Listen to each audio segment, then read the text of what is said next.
Tetapi ada orang-orang yang berpikir seperti itu. Kalau Tuhan kasih, Tuhan itu kasih, kenapa Tuhan menciptakan neraka?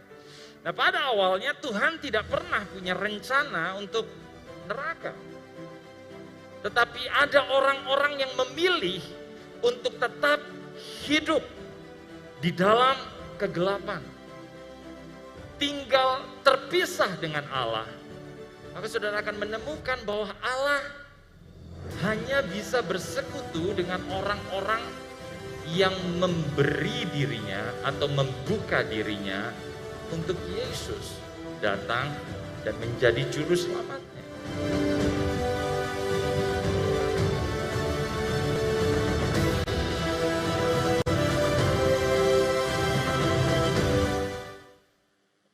Baik, puji Tuhan. Selamat pagi Bapak Ibu. Selamat pagi. Mungkin akan lebih semangat kalau dilihat kiri kanannya. Dan saudara bisa tanya kondisi mereka sehat-sehat ya. Tuhan Yesus memberkati ya, jaga kesehatan terus. Jangan takut Omikron. Ya. Oh my God. Itu yang lebih ini ya. Kita berharap saja sama Tuhan saja. Oke, pagi hari ini kita akan menikmati perjamuan Tuhan, tubuh dan darah Yesus yang Bapak Ibu Saudara sudah terima. Berapa orang yang kangen dengan perjamuan seperti dulu? Ya, kita bisa pegang cawannya, begitu ya, nggak perlu diklentek-klentek lagi. Ya, kadang-kadang kita pengen seperti itu, tapi kondisinya seperti ini. Ya, jadi kita akan terus seperti ini selama masih ada pandemi, dan kelihatannya pandemi ini akan panjang. Ya, karena sudah ada varian yang baru. Tapi Bapak Ibu Saudara, saya nggak akan bicara tentang hal itu. Bapak Ibu Saudara bisa, kalau Anda yang punya gawai dan ingin mengakses alamat web blog yang ada di hadapan Bapak Ibu Saudara, demikian juga Bapak Ibu Saudara yang ada di rumah, Anda bisa akses web blog tersebut dan dapatkan catatan email, catatan khotbah yang akan saya sampaikan pagi hari ini. Dan Bapak Ibu Saudara bisa cari. Ada satu referensi yang saya taruh juga di situ, misalnya Bapak Ibu Saudara ingin mengecek artikelnya secara langsung. Ya tentu saja Anda perlu internet untuk hal itu. Baik, kita akan bicara hari ini tentang berapa lama lagi. Berapa lama lagi? Berapa lama lagi? Berapa lama lagi pandemi ini akan berakhir? Berapa lama lagi saya akan dilamar sama kekasihku? Ada salah satu staf yang kesaksian, katanya dia harus menunggu bertahun-tahun untuk yang sekarang jadi suaminya untuk melamar dia. Berapa lama lagi? Kalau Anda lihat di dalam Wahyu, ada orang-orang yang mati di dalam Tuhan, mati syahid, martir. Kemudian mereka berkata, berapa lama lagi Tuhan Engkau akan membalaskan? Ini pertanyaan yang sering kita dengar, ya, berapa lama lagi? Kita buka aja dulu di dalam Matius 11 ayat 2 sampai 6. Perikop ini tentang Yesus dan Yohanes Pembaptis. Matius pasal 11 ayat 2 sampai 6. Bapak Ibu Saudara yang punya Alkitab, Anda bisa akses Alkitab Anda, dan Bapak Ibu Saudara yang tidak bawa Alkitab, tentu saja tidak disengaja bukan? Saudara bisa akses layar yang tersedia untuk Bapak Ibu Saudara baca bersama. Matius 11 ayat 2 sampai yang ke-6. Di dalam penjara, Yohanes mendengar tentang pekerjaan Kristus. Lalu menyuruh murid-muridnya bertanya kepadanya, Engkaukah yang akan datang itu atau haruskah kami menantikan orang lain? Yesus menjawab mereka, pergilah dan katakanlah kepada Yohanes apa yang kamu dengar dan kamu lihat. Orang buta melihat, orang lumpuh berjalan, orang kusta menjadi tahir, orang tuli mendengar, orang mati dibangkitkan, dan kepada orang miskin diberitakan kabar baik.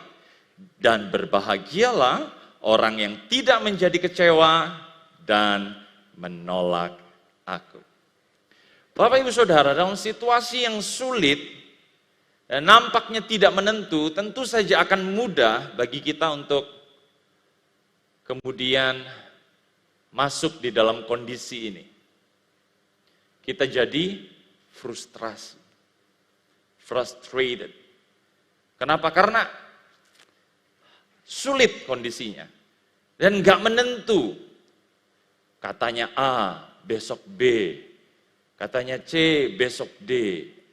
Ya, hal-hal yang seperti ini kan membuat kita kemudian, apa sih sebenarnya? Apa ini yang akan terjadi? Apakah itu berhubungan dengan akhir zaman? Ibu sudah tahu kan? Kita belajar secara ekstensif. Saya rasa Anda semua Bapak Ibu Saudara Jemaat Mahanaim mendapat pendalaman Alkitab Wahyu paling lengkap. Ya, secara ekstensif disampaikan oleh Bapak Gembala tentang akhir zaman. Saudara melihat kondisi kiri kanan, semua tanda-tandanya mengarah ke sana. Nah, itulah gunanya kita ada di dalam Tuhan. Karena kalau tidak di dalam Tuhan, kita akan mudah frustrasi. Karena kita nggak ngerti. Tapi karena kita sudah tahu plannya, maka kita tidak frustasi. Karena kita tahu, oh aku ada punya pengharapan di dalam Yesus. Sama seperti siapa di sini yang kalau nonton film suka baca sinopsis, resensi filmnya. Ya, saya termasuk salah seorang yang seperti itu. Saya suka tahu akhirnya, baru nonton filmnya.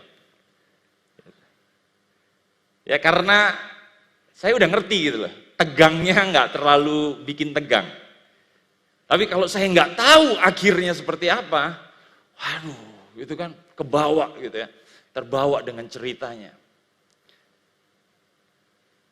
Nah kita ini hidup di dalam kehidupan nyata ini, ada akhir cerita, bukan? Nah untuk orang-orang yang di luar Tuhan, mereka nggak ngerti resensinya, mereka nggak tahu sinopsisnya, mereka nggak tahu rencana Allah untuk kehidupan ini. Itulah kenapa mereka mudah frustasi. Apa ini? Nggak ada Tuhan, nggak jelas. Mati saja. Dan lain sebagainya. Tetapi karena kita punya resensinya, kita punya sinopsisnya, kita punya catatan, nih akhir kehidupan akan jadi seperti ini nih. Anda yang percaya dan bertahan akan menerima mahkota, Anda yang menolak Yesus, Anda akan menerima konsekuensinya.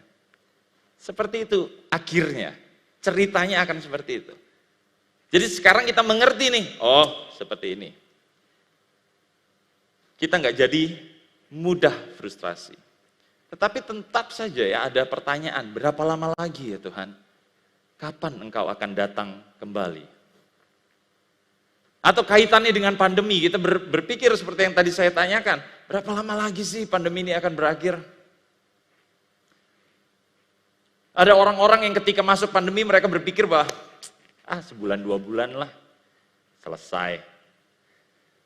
Presiden Amerika yang sebelumnya berpikir bahwa Maret 2021 harusnya sudah selesai. Juni 2020 harusnya sudah selesai kalau saya tidak salah ya. Begitu optimis. Sampai sekarang, Amerika Serikat malah angkanya luar biasa, jutaan korban di sana. Kita juga demikian, ada beberapa Bapak Ibu di sini kan mungkin masuk, lockdown. Berapa lama sih paling? Seminggu, 2 minggu? Dalah, 2 tahun. Ya. Desember ini pas mungkin ya, ada berita corona pertama kali di Wuhan tahun 2019 kalau saya nggak salah. Jadi ini sudah 2 tahun Bapak Ibu Saudara kita masuk di dalam kondisi seperti ini. Berapa lama lagi? Atau dalam hubungan romantis seperti yang tadi saya juga sampaikan. Saya nggak tahu berapa banyak anak muda yang ada di sini, atau berapa banyak bapak-bapak yang sudah ditinggal istrinya dan juga berpikir berapa lama lagi saya akan dapat pasangan. Saya nggak tahu ya, siapa tahu ada yang berpikir seperti itu kan. Kalau anak-anak milenial tahu pasti lagu yang sempat terkenal dulu dinyanyikan oleh legenda penyanyi solo pria Indonesia, ya, namanya Chrisye. Liriknya, harus berapa lama, gitu kan. Ku harus menunggu. Harus berapa lama kita mesti nunggu lagi? Yang kayak gini nih capek, lelah. Gitu. Bapak Ibu Saudara, Anda nggak sendirian. Ada satu tokoh Alkitab namanya Yohanes. Dan dia biasa dikenal sebagai Yohanes Pembaptis. Yang pernah ada dalam situasi itu. Kita baru baca ayatnya tadi ya, di dalam Matius 11 ayat 2 sampai 6. Saat dia ada di dalam penjara, dia ada di penjara itu bukan karena kesalahan dia. Ya, bukan karena dia nyabet orang pakai golok, bukan karena dia nyolong atau lain sebagainya. Dia masuk penjara karena Herodes benci kepada Yohanes. Ya, Bapak Ibu Saudara bisa baca itu di Matius pasal 14. Dia benci, masukkan Yohanes ke dalam penjara, dan kemudian ketika ada di dalam penjara, kemudian Yohanes ragu. Ia mengirim pesan kepada Yesus untuk mempertanyakan kejelasan status. Kamu bukan sih, atau kita mesti nunggu lagi? Berapa lama lagi kamu akan menyatakan dirimu bahwa akulah Mesias? Karena konsepsi orang-orang Yahudi zaman itu tentang Mesias adalah seperti Daud. Raja, perkasa, membebaskan Israel dari semua musuh-musuhnya secara fisik. Secara ekonomi dia menyejahterakan. Karena kan waktu itu Israel ada di bawah pemerintahan Romawi. Jadi dijajah oleh bangsa asing. Jadi konsep mereka tentang Mesias adalah seperti itu. Padahal sebenarnya Yohanes Pembaptis itu sudah tahu ya.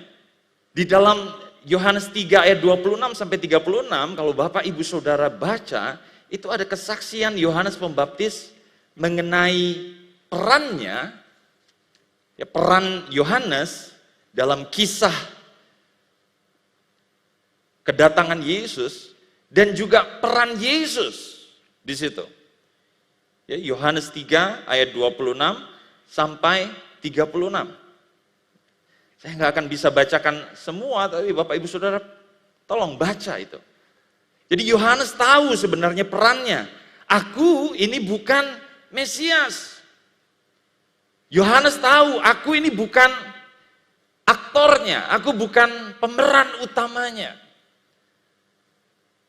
Saya bukan senternya, tapi Yesus yang akan jadi senternya. Di ayat 30, ayat yang paling terkenal kan, bukan paling sih, terkenal lah. Kalau orang-orang yang suka baca Alkitab, pasti tahu ayat ini. Ia harus makin besar, tetapi aku harus makin kecil. Ya. Banyak pasangan suami istri yang mengadopsi hal ini gitu ya, ketika menikah, ia harus makin besar, aku semakin kecil. Atau sebaliknya, ya, istrinya semakin besar, suaminya yang semakin kecil.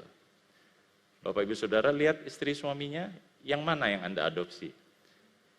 Apakah Anda semakin kecil dan dia semakin besar? Tetapi konteksnya di sini adalah Yesus harusnya semakin besar, Yohanes Pembaptis harusnya semakin kecil.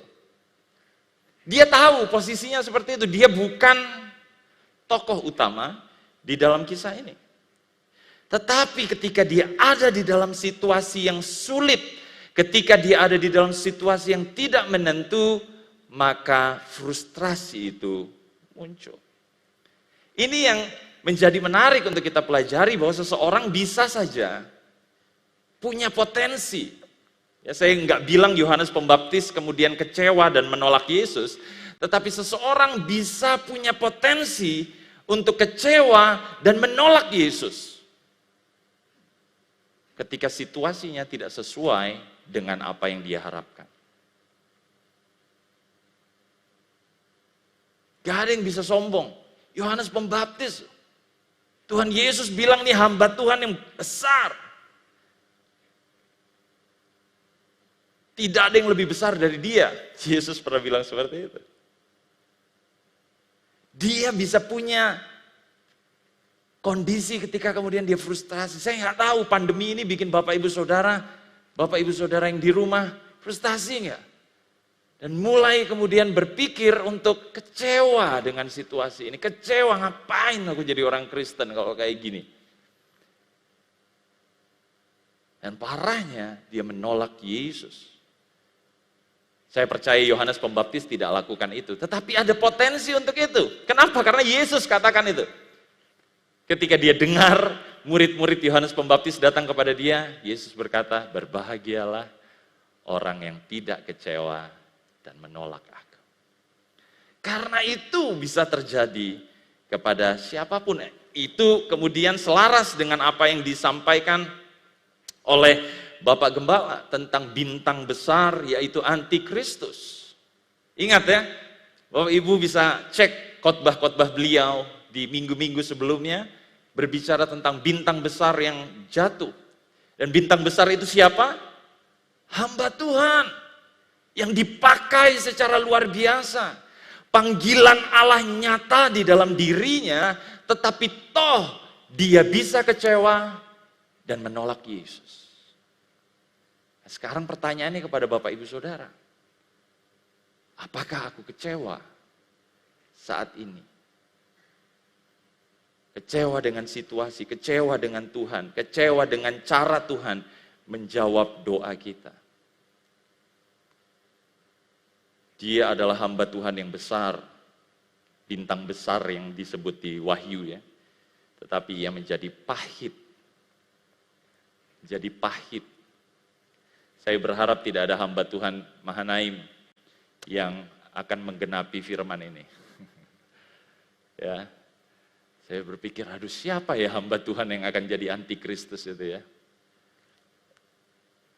Saya ngeri gitu loh, kalau itu kemudian adalah orang yang kita kenal atau orang yang kita lihat nanti. Well, jadi apa yang seharusnya kita lakukan? Yang seharusnya kita lakukan bukan bertanya tentang berapa lama lagi, tetapi sebenarnya yang harus kita ambil keputusan ya, atau tindakan adalah kita terus berjaga-jaga. Katakan kepada sebelah kiri kanan Bapak Ibu Saudara, berjaga-jaga. Berjaga-jaga, berjaga-jaga. Take heed. Keep focus. Berjaga-jaga. Ya, kita harus mengambil keputusan untuk ini. Bukan hanya karena waktunya sudah dekat, tetapi karena memang Yesus pernah mengatakan itu di dalam 3 ayat berikut yang akan saya sampaikan. Di dalam Matius 24 ayat 42. Karena itu berjaga-jagalah sebab kamu tidak tahu pada hari mana Tuhanmu datang. Kemudian di dalam Matius 25 ayat 13, maju satu pasal, karena itu berjaga-jagalah, sebab kamu tidak tahu akan hari maupun akan saatnya. Di dalam Matius 26 ayat 41, maju lagi satu pasal, Yesus berkata berjaga-jagalah dan berdoalah, supaya kamu jangan jatuh ke dalam pencobaan. Roh memang penurut, tetapi daging lemah. Pengennya mencintai Tuhan, pengennya berdoa, pengennya beribadah, tetapi daging kita lemah. Ini bisa diartikan banyak. Kalau Anda dalam kondisi sakit gitu kan, rohnya masih pengen tapi dagingnya lemah. Tetapi di dalam konteks ini, daging ini berbicara tentang keberadaan kita, kelemahan kita yang tidak ingin hidup di dalam roh. Saya ingin menjadi pelayan Tuhan, tetapi ibadahnya sulit. Berdoa tidak mau, melayani tidak mau, tapi pengen memuliakan Tuhan. Tentu saja ada banyak hal yang bisa kita lakukan di dalam hidup ini. Tetapi kembali lagi kepada diri kita. Apakah kita kuat di dalam roh dan kemudian membuat daging kita mengalahkan daging kita supaya roh itu muncul. Supaya roh itu keluar dalam bentuk tindakan. Jadi Bapak Ibu Saudara, nanti Anda baca lagi 3 ayat ini ya. Karena tentang berjaga-jaga ini sudah kita pelajari kan selama pandemi ini kan seperti itu. Saudara berjaga-jaga. Ya bukan karena saudara nggak kena virus atau karena saudara udah divaksin lengkap kemudian saudara lepas masker, kemudian saudara pelukan, jabat tangan, tidak pakai hand sanitizer atau cuci tangan, atau Anda bertindak semaunya. Ya kan, kita tetap jaga. Karena kita tahu, ada orang yang berkata, jangan lelah, jangan lengah, pandemi belum usai. Jangan lengah, tetap berjaga, tetap pakai masker, tetap jaga jarak, tetap bersihkan tangan.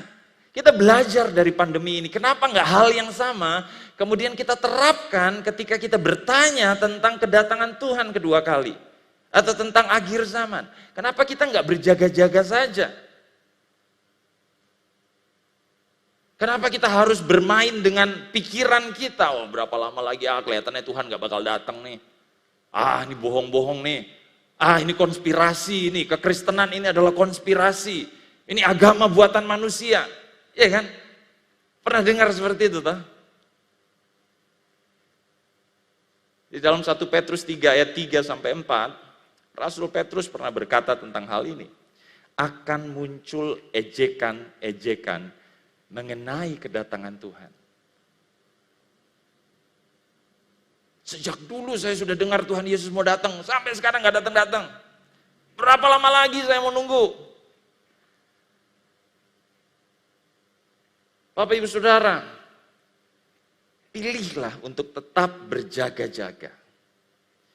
Gak ada ruginya. Karena hidup ini untuk Kristus. Dan mati adalah keuntungan. Kalau Bapak Ibu Saudara mati, pengharapan di dalam Alkitab jelas. Anda akan dibangkitkan dan bersama-sama dengan Kristus. Kalau Anda kemudian, saya bisa berkata beruntung atau nggak tahu, Anda bisa bilang ini beruntung atau tidak ketika saudara tetap, Bapak Ibu Saudara tetap hidup sampai akhir zaman, sekarang sih akhir zaman, tetapi sampai kemudian Tuhan menyingkirkan gereja yang sempurna seperti yang disampaikan Bapak Gembala. Anda masuk ke dalam pengalaman itu, pengharapannya jelas. Kalau Anda di dalam Yesus, kalau Anda punya sayap burung nasar, Anda pasti disingkirkan. Jadi hidup dan mati kita win-win. Untuk apa kita frustrasi? Lebih baik kita berjaga-jaga. Untuk apa kita mengejek? Lebih baik kita tekun terus di dalam firman Tuhan, memperkuat pengharapan kita di dalam Tuhan. Bapak Ibu Saudara, ada hal lain yang dapat kita pelajari selama pandemi ini sebenarnya. Dan ini muncul di artikel berita online yang bulan lalu dibaca oleh istri saya, yaitu artikel tentang perkembangan terbaru mutasi virus corona. Ya, artikelnya seperti ini. Omikron, nama varian baru virus corona di Afsel. Bermutasi sangat cepat meskipun dampaknya tidak sebesar Delta, varian Delta. Ya. Bagi kita nggak usah takut. Kenapa? Karena kita berjaga. Ya, karena kita tetap berjaga. Lihat protokol kesehatan di gereja ini. Selalu diterapkan. Bahkan kami, staf, didorong, meskipun kita ketemu tiap hari, tetap harus jaga protokol kesehatan. Karena kita nggak tahu, itu yang namanya berjaga-jaga. Nah di akhir dari artikel itu, ditulis demikian, ada kalimat ini. Itu yang saya kasih kuning, tapi kelihatannya nggak kelihatan ya, kecil banget. Saya bacakan saja. Ya Bapak Ibu Saudara bisa masuk ke weblog yang tadi di awal penjelasan saya dan klik di situ ada linknya. Ya, ini dari BBC Indonesia. Kalimat terakhir dari artikel itu pelajaran dari pandemi adalah Anda tidak bisa selalu menunggu sampai Anda memiliki semua jawaban. Renungkan, Anda tidak bisa selalu menunggu sampai Anda memiliki semua jawaban. Sampai Yesus nanti turun dari langit baru, oh beneran. Saudara mau nunggu sampai situ? Sampai nanti antikris kemudian berkuasa, baru saudara, ya ampun, beneran nih. Kadang-kadang kita nggak perlu menunggu sampai gambaran besarnya nyata di dalam hidup kita. Itulah yang disebut iman, bukan? Saudara melangkah ketika kelihatannya nggak ada. Kedatangan Yesus itu nyata, itu benar. Itu Yesus katakan. Dan kita percaya bahwa Yesus adalah firman yang datang dari sorga. Bapak Gembala sampaikan kan, dari Yohanes pasal yang pertama, firman itu turun menjadi manusia. Nah firman itu berkata bahwa ia akan datang kembali. Saudara mau buktikan, Bapak Ibu saudara mau buktikan sampai nanti kelihatan, ini nih aku lihat Yesus datang, baru saya percaya. Anda tidak bisa selalu menunggu sampai dapat jawabannya. Dari pandemi kan ini kan seperti itu. Saudara nggak ngerti ini gimana sih virusnya. Tetapi dengan melakukan hal-hal ini kita bisa menghindarkan diri kita dari terkontraksi virus itu. Itulah kenapa kemudian kita selalu pakai masker. Itulah kenapa kemudian kita selalu jaga jarak. Demikian dengan kedatangan Tuhan. Kita nggak tahu berapa lama lagi, tapi kita tahu itu akan datang. Jadi apa yang aku lakukan, aku akan tetap setia. Aku akan jadikan firman Tuhan ini sumber kebenaran. Bukan grup WhatsApp.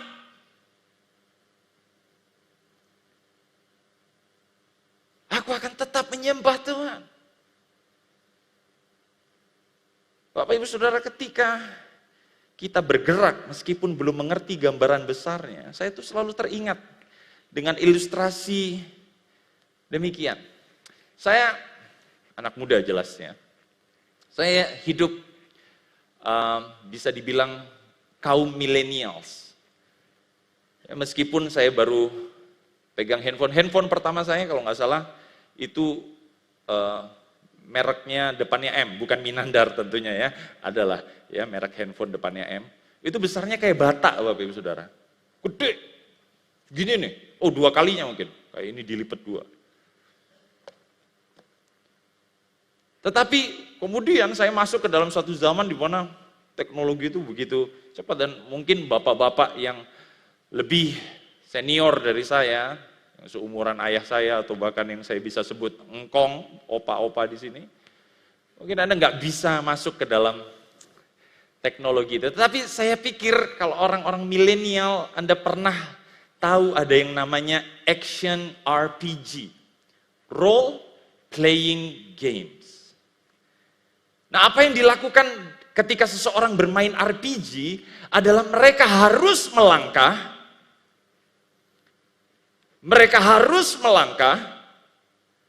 meskipun di peta itu masih hitam. Dia nggak tahu di dalamnya ada apa, ada musuh, ada monster, ada hadiah, ada apapun, tapi dia harus melangkah supaya petanya itu semakin terbuka, dan semakin terbuka. Seperti ini nih videonya. Klik. Bisa nggak? Nggak bisa. It's okay. Ya, konsepnya seperti itu.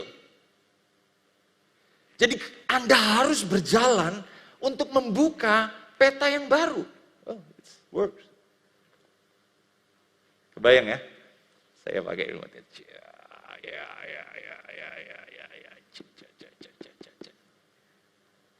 Saya harus terus berjalan supaya kemudian terbuka kenyataan, penggenapan, dan firman yang pernah disampaikan.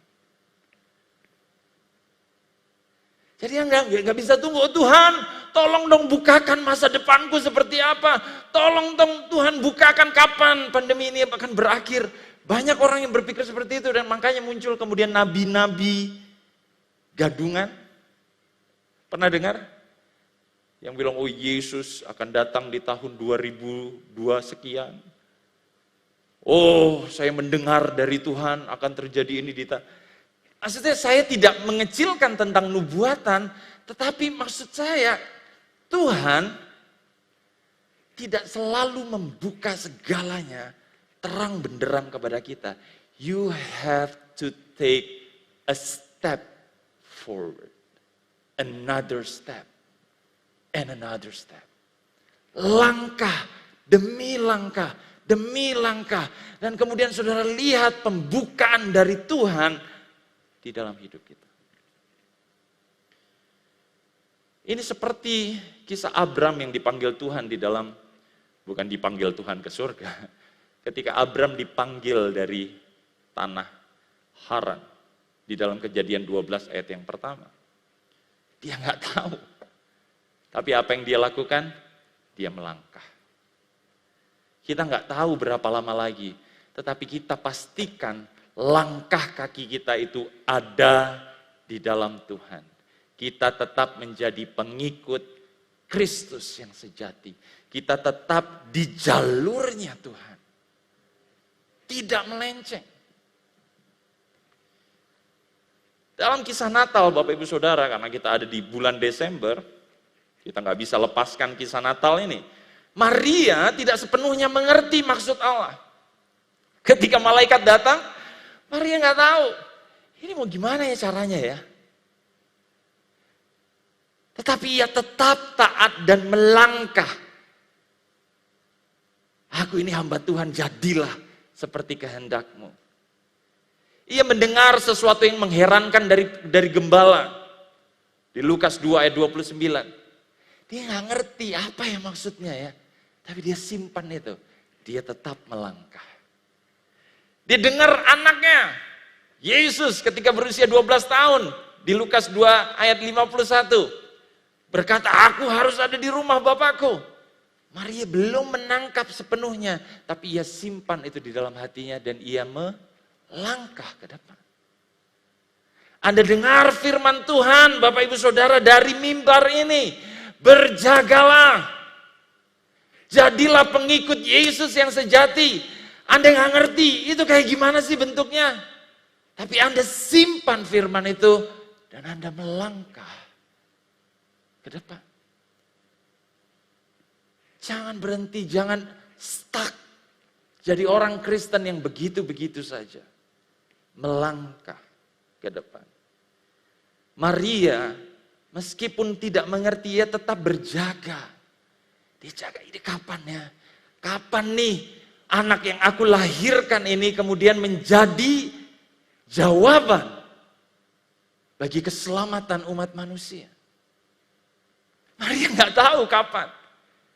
Tetapi ia terus merawat Yesus. Kalau Anda lihat film Passion of the Christ, itu bagus sekali menggambarkan, mendramatisir, meskipun tidak ada di dalam Alkitab. Kita lihat bahwa Maria membesarkan Yesus. Mengajari dia hal-hal. Bermain bersama Yesus.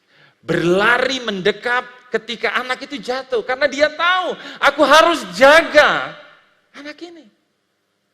Ini juru selamat. Meskipun di dalam pikirannya dia nggak ngerti. Bapak Ibu Saudara, kadang-kadang kita nggak ngerti ya ketika kita angkat anggur cawan ini. Kenapa ya aku harus lakukan ini tiap kali ya. Tapi Anda dengar firman Tuhan bahwa ini adalah tubuh Kristus. Ini adalah darah Kristus. Saudara berusaha untuk memahami itu. Dan Anda terus melangkah dengan iman. Memakan dan meminumnya. Dan percaya bahwa ini akan membawa keselamatan bagi saya. Di dalam lirik lagu Natal, Mary Did You Know? Kelihatannya kecil juga nih. Ya nanti Bapak Ibu Saudara bisa cari di Google. Ya dituliskan tentang bagaimana Maria, jadi penulis lirik lagu ini, dia berusaha menuliskan tentang bagaimana Maria sebenarnya nggak tahu apa yang sedang dia kandung gitu. Siapakah Yesus ini? Di dalam liriknya dia berkata seperti ini. Saya coba keluarkan dari ini saya saja ya. Maafkan Bapak Ibu Saudara, kurang besar. Dikatakan, Maria, tahukah engkau kalau anak laki-lakimu suatu hari akan berjalan di atas air? Maria, tahukah engkau kalau anakmu itu akan menjadikan segala sesuatu baru? Maria saat itu, dia coba lihat bayi. Aduh, bayi. Apa yang bayi ini bisa lakukan? Tapi dia tahu Tuhan pernah menampakkan diri kepadanya. Dia dapat firman bahwa anak ini akan jadi juru selamat. Dan dia terima itu dan dia terus melangkah dalam rencana Tuhan. Jangan keluar dari rencana Tuhan. Percayalah bahwa Allah tidak pernah merancangkan yang jahat bagi kita.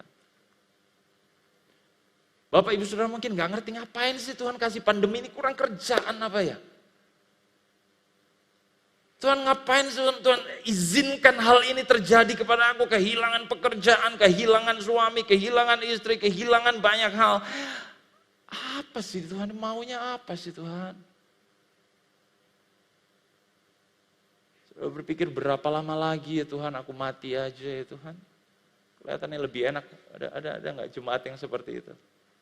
Dulu kalau nggak salah ada jemaat yang kami kunjungi, staf kunjungi, mungkin sudah meninggal ya sekarang ya.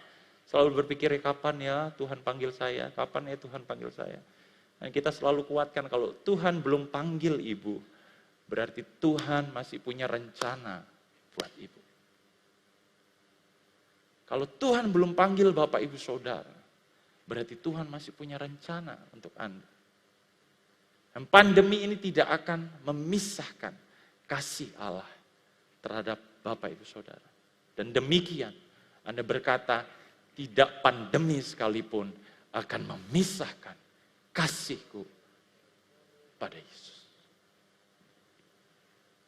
Percaya, Yesus sendiri berdoa demikian bagi kita. Yesus berkata bahwa kita akan dibenci oleh dunia karena firman Allah yang ada di dalam kita. Yohanes 17 ayat 14 sampai 15. Tetapi Yesus berkata supaya kita tidak berdoa, supaya kita tidak mendapatkan segala sesuatu yang jahat. Bukankah Allah kita adalah Allah yang baik? Bagaimana mungkin kita berpikir bahwa Dia yang mendatangkan kejahatan di dalam hidup kita? Yesus meminta kita kemudian untuk memeringati dan memberitakan karyanya di salib sampai Ia datang kembali. Ayat ini selalu dibacakan oleh Bapak Gembala atau staf yang memimpin perjamuan Tuhan. 1 Korintus 11 ayat 23 sampai 26. Bapak Ibu Saudara bisa baca di situ. Tapi sampai berapa lama lagi? Sampai berapa lama lagi sih saya harus melakukan ini? Jawabannya sampai semua firman-Nya digenapi. Sampai semua firman Tuhan digenapi. Kita sudah mendengar tentang meterai, kita sudah mendengar tentang sangkakala, kita sudah mendengar tentang cawan murka Allah. Kita tahu itu yang akan terjadi dan bahkan kita sekarang sedang menggenapi meterai itu. Dan karena itulah Bapak Ibu Saudara, kita harus tetap berjaga-jaga. Bukan bertanya berapa lama lagi sih? Kapan nih aku mati ya? Gak usah bertanya seperti itu, hidupilah hari ini dengan berjaga-jaga. Melangkah menuju kedewasaan rohani. Ini bukan berbicara tentang usia Bapak Ibu Saudara sebagai jemaat, sebagai orang Kristen. Tetapi bagaimana kita meningkat secara rohani. Ingat ya Bapak Ibu, Bapak Gembala juga sempat sampaikan ada tingkatan-tingkatan di dalam kerohanian. Sampai kita menjadi mempelai wanita Kristus. Orang-orang yang menikah itu bukan orang yang masih anak-anak.